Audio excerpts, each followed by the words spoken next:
Women today are plagued with a disease. The disease is feeling like they're not enough, feeling they have to be something more than they are, and thinking they have to fit into a man's world when we never needed to do that, but something got into their head and they're trying to think they have to be more than they are. And that's the biggest challenge.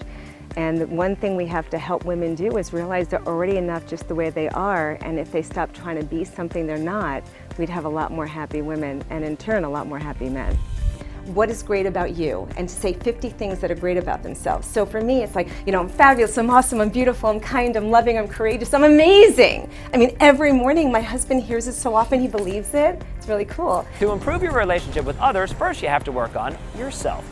There are some do's and some don'ts in relationship expert Lisa Lieberman. Lisa Lieberman Wang, she is a relationship expert and also the author of a #1 best-selling book.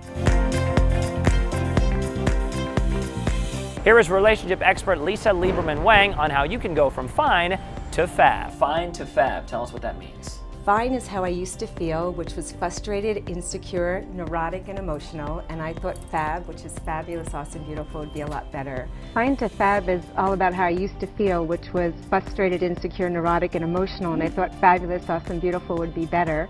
And at the end of the day, for anyone at Valentine's Day or any time of year, we have to first learn to fly, right? And that's first love yourself. We have relationships with ourselves, and we need to start there first, then it becomes everybody else, right? Yes, absolutely. You know, it's everybody's staple. If you understand human behavior, we always go back to familiar. To me, familiar is fine, which is just okay.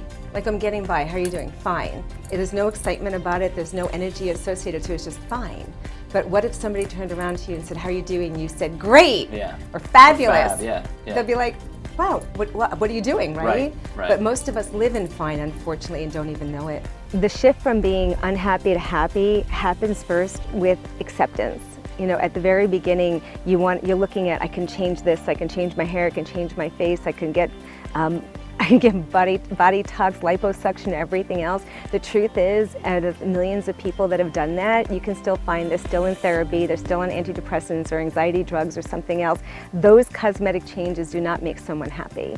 What makes someone happy is when they come back from a point of gratitude, where they can just accept what they have, to be grateful for what you have, not what you don't have, and to start realizing that no matter where you are, it's exactly where you're supposed to be.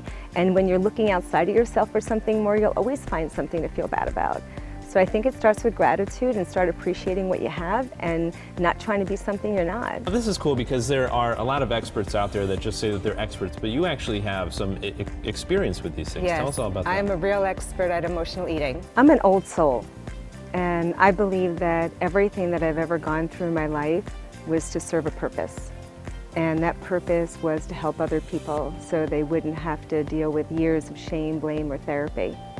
So I spent the better part of my life thinking I wasn't enough, wasn't pretty enough, smart enough, rich enough, whatever it was, I wasn't enough. And I ended up doing a lot of bad things to myself, not intentionally, but I settled for less and put myself in situations I didn't need to.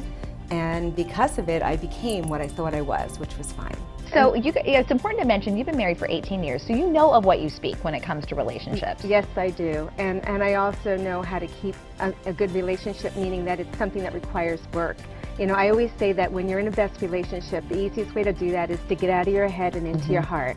And when you're in your head, you're dead. When you're in your heart, you're smart. A lot of times in this Valentine's Day, people are going to be upset. They're going to be expecting gifts and they didn't get it. And that's the fifth story, you know, love story is gifts or presents. And instead of getting caught up in your head of what I didn't get into your heart and see the effort that was put. Maybe they did something different. Maybe their love story is all about being with you and they're not distracted. Maybe it's something else. So again, get out of your head, get into your heart, and enjoy the holiday. That's really good. Lisa, good advice. It wasn't until I started loving me as I was, totally imperfect, perfectly imperfect. Right. And I love being perfectly imperfect. I'm okay with it, flaws and all. And when you become okay with who you are, not who you think you're supposed to be, you're going to meet so many amazing people who appreciate you and love you for who you are.